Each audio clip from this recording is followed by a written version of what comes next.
I'm not saying J-Mane is wrong for the idea of pushing peace, bro. I'm saying that if you gonna push it, we gotta make sure it's real, not just creating an illusion of peace. You know what I'm saying? It's too much blood shed for niggas to be just, you know, making it seem like we at peace or we towards peaceful when we not, folks. We know we not. You in the wick without E-Dog, folks.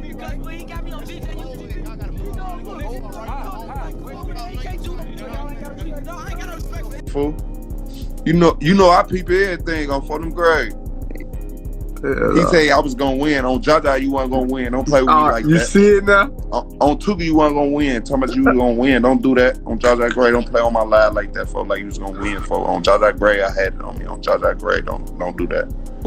Without hearing, if you know you and E-Dog got some type of prior history, folks, how was you in O-Block without E-Dog say so or a direct conversation with you and E-Dog, folks? How's you in the week, folks? Comfortably, if you know you and a real top dog in here got a pre-existing back and forth, whatever E-Dog referring to. If you know what E-Dog talking about and you haven't addressed that with E-Dog before stepping in his hood on Fulham grade, you that's your bad, folks. Lies on the television. The matrix despise when you got a vision. Poison the food trying to block our vision. Kool-Aid telling lies to the children. You hear the music, that's a flawed vision. Tap in with your frequency, how you feel. How many deceiving lies to our why is it I can walk in the world and see? They talking about J-Mane cried in the car. Man, I feel like he probably did want to shed a tear, bro. Because it's like, damn, what's wrong with our people, man? And it would look cold as hell out there, too. But you could tell when people get in an emotional state, right? And it's not out of fear, bro. It's just out of like, damn, bro. Like, I tried, bro.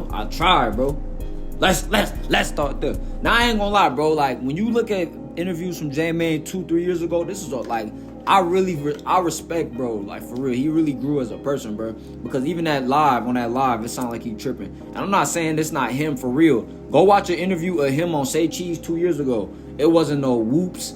I remember he was saying it's merch. I remember that. And I forgot that was his little trend. And everybody was like, it's merch. Before everybody was like whooping and all that, they was saying it's merch because J-Mane, well, not everybody, but J-Mane was saying it's merch before he was saying whooping and shit like that, right? But yeah, man, we gonna react to the rest of this Tay600 or Tay Capone. His name Tay Capone now, but he originally was Tay600, right? That's how I figured out about him. But he went live talking about how like he was wrong for going in the O-Block, J-Mane. Now he was good. The way he presented it on the camera, everything he did, he moved right. But before the camera turned on, it was some shaky shit going on because if I know I'm into it with the people that's inside of there, right?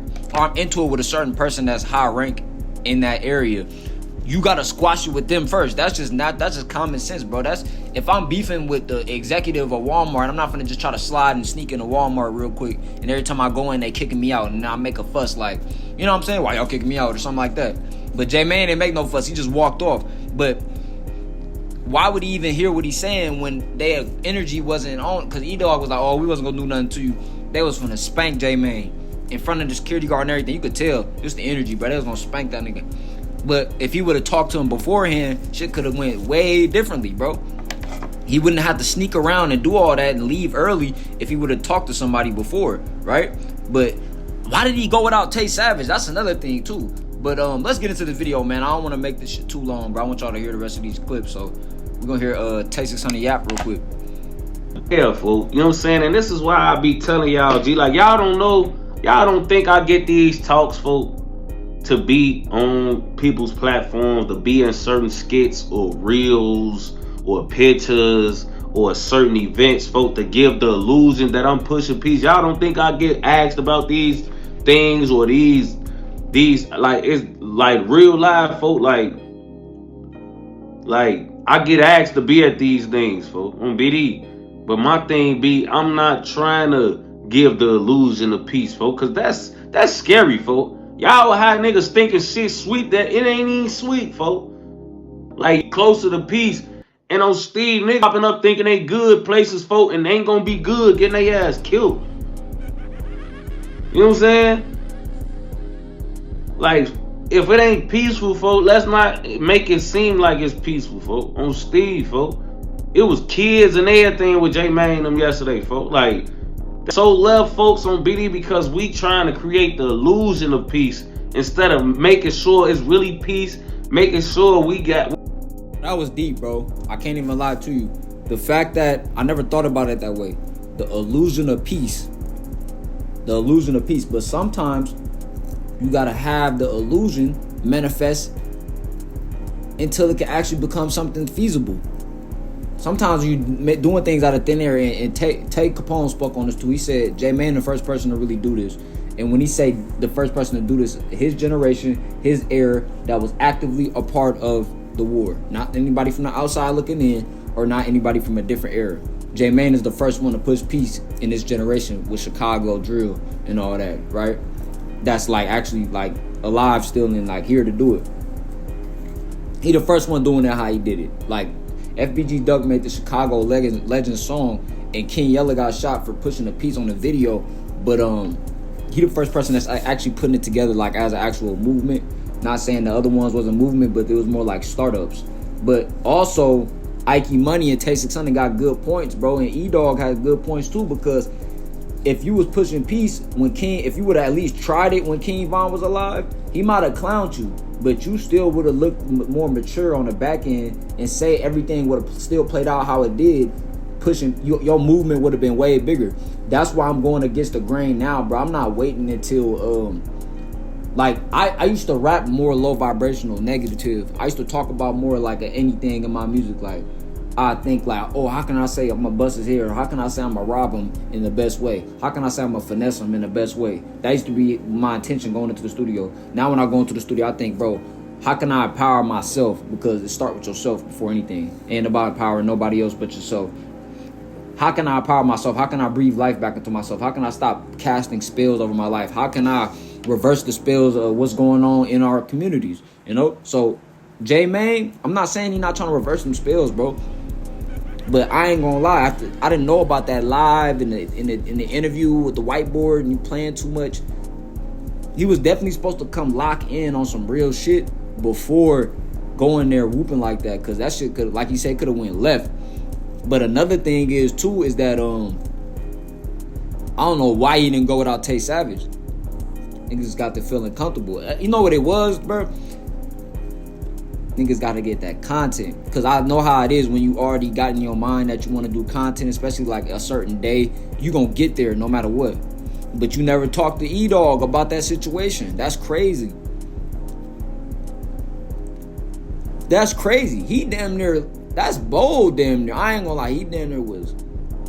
That's a lot, bro. Because to the outside looking in, you don't know all these things. We don't know all these things. There's a bunch of stuff that we still don't know.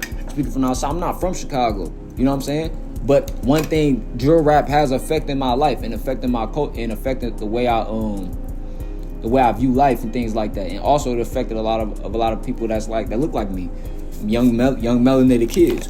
So I got the right to speak on this shit. And if you don't feel like I got the right to speak on it, bro, I don't care, bro.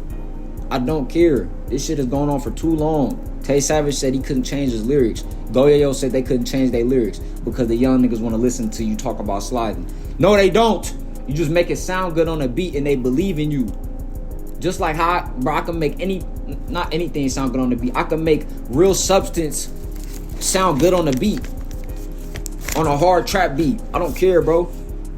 I don't care if you don't like Kendrick Lamar. You gonna listen to my music and all of a sudden, oh shit. So this the thing though, man, about pushing peace with clones. There's a lot of people that are clones. When I speak on this, how old are you? You're calling him a clone. How old are you? Clone mindset, clone human avatar. I don't care how you want to break it down. These niggas is clones. These niggas is clones, bro. Go watch a hood vlog. Go watch how they talk, how they speak, how they carry themselves, bro. It's almost like sad. Then I told my partner this one time because he be doing hood vlogs. I'm like, bro, you be talking to them niggas like they kings. And he start cracking up laughing, bro, because he know I ain't lying. I'm like, you be treating them niggas like they kings of royalty. talking to them like, yeah, your upbringing, how was it growing up? And whole time it's just a bunch of niggas ain't doing a bunch of niggas that ain't doing nothing, right? So honestly though, bro, somebody had to be the first person to try to break the barrier, and I don't think that what J-Mane is doing is illusionary piece, because illusion all starts in the mind, right? Illusion all starts, it's all really perspective of how you want to view it. Technically, you can run with that narrative. He's pushing illusionary piece, but they sold us illusionary hood movies. They sold us Colors, the game banging, the hip hop. That was all an illusion too. But guess what? We made it into a reality, because that's what we could do as beautiful melanated people, bro. We could take visions and make them manifest. Why you think niggas be making good rap songs and all that? Imagine if we was building our ancient technology. You think in Black Wall Street it was just about some banks and all that? Shout out Remedy H. Nah, bro. Black Wall Street, we had all our inventors. We was inventing science, experience science. We was inventing new ways to study the environment, new ways to study the terrain, new ways to study the brain. We becoming our own neuroscientists. That's why they bombed it, all the artifacts and everything. We got to get rid of all the people that even know how to build and create in this way. You gotta go. You think, man, shit deep, bro. So to this day, when you see us starting to pick off the wounds of each other, pick off the scabs and wounds that we left with each other, this is why it's always good to go higher in the science. This is why Rashad Jamal and people like Young Pharaoh, people like that, they could have connected the hood in better ways, of people that got consciousness. But it's hard to find people that got real consciousness and niggas who are lived it or actively living it. And then even for the people that's actively living it, if J-Man or if E-Dog tell niggas to stop sliding, you think they gonna stop sliding? Like his group might, but the other group ain't. FBG and they youngins ain't gonna wanna. STL and Ja Rose City, they youngins, if they even still have youngins into it. This is why J-Man, like he said, you gotta push the piece and change the narrative from when our kids grow up. They gonna see our daddies with each other already, not beefing. It's a lot, and this is the thing. A lot of beefs get settled. A lot of stuff gets squashed, bro. You know what I'm saying? All around Chicago, all around the world, bro. So J-Mane ain't the only person pushing peace, but as far as this movement, right, it's gonna have a trilateral effect, because if Chicago got the torch to start drill rap, they can end it.